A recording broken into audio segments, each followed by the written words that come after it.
What's happening, YouTube? Ryan here for Tricrow Studios, and today I'm going to do a video on a question that I'm still asked for the last probably 2-3 years, which is what the hell is the difference between the Apollo and the Apollo twin? Well, now there's actually the Apollo, which is what I have, and I have the Thunderbolt installed into it, the Apollo Twin, which is Thunderbolt only, and I believe now they've actually released a Windows version, which is USB. And there's the Apollo 8s, which Chris has, which has, I believe, updated A to D converters, so, or ADDA, whatever.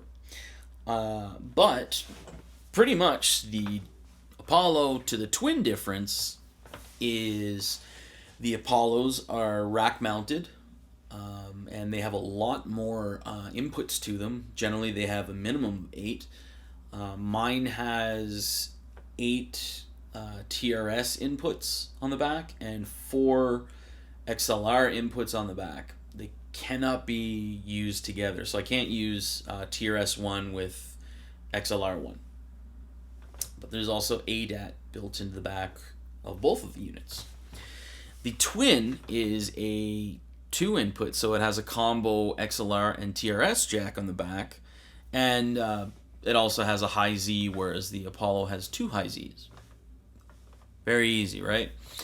Both of the units that I have are duos. The Apollos come in duo, twin, and I think the new one may come in octo, whereas the twins come in, did I say twin or quad?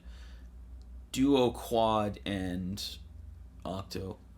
Second guess myself. The twins come in solos or duos, so there's a lot more processing power that you can get with the Apollos themselves.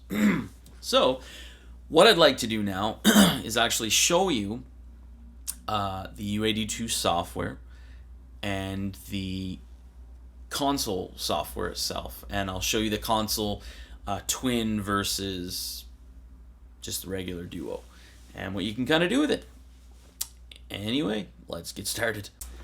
Okay, so now I have a very awkward over the shoulder here, but I'm going to show you the console software that you would use with the Apollo and the Apollo twin. Now I have them cascaded together also with a UAD2 satellite Firewire, even though everything else is Thunderbolt, and yes, you can still do that. But I'm going to show you the console software and some of the plugins. Now as well, you can use the plugins in post through your DAW, which is very, very, very helpful. And having a quad or an octo or multiple units cascaded together will give you more processing power. And yes, you will want more processing power. So anyway, let's take a look at this. So the first thing, because I have 2 units together, is I have my Apollo Duo here. So my rack-mounted Apollo. It shows you the first 4 are the XLR inputs, and then the next 4 are the TRS that are in the back. Now, all 8 of these, there's 8 TRS inputs on the back.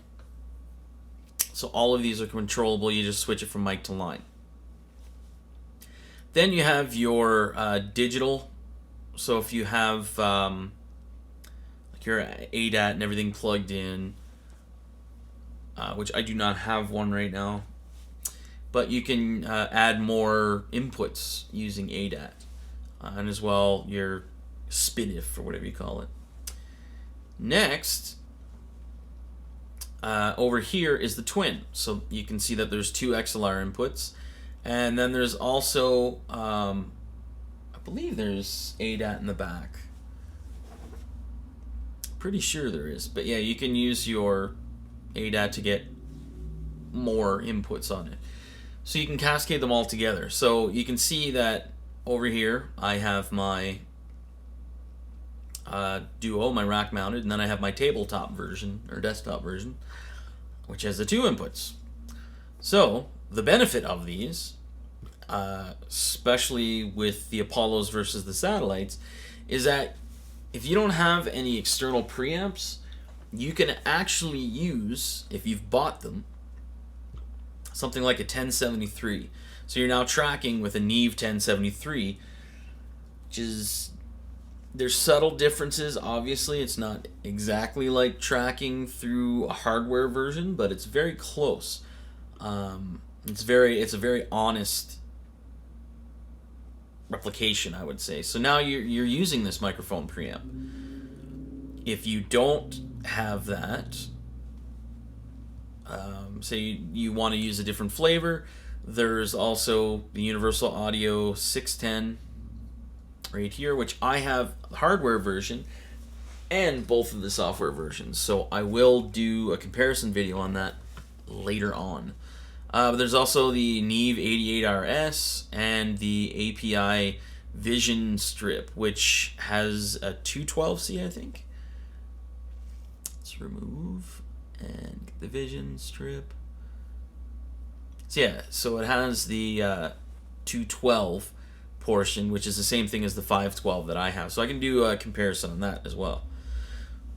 So if you're recording guitar and you don't have an amp, or you're like me and you have a child or children, and it's late, you can actually plug in, if you've bought it, like through a Marshall, so through a Plexi, and you can actually record this on the way in as if it was an amp.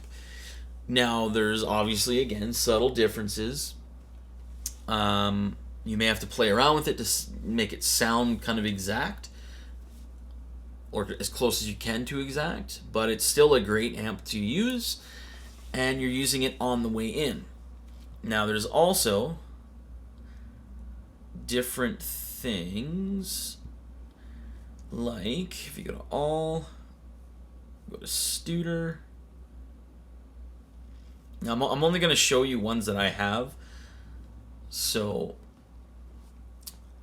you have this Studer A800. I also have the, is it Ampex? I also have the Ampex tape simulator.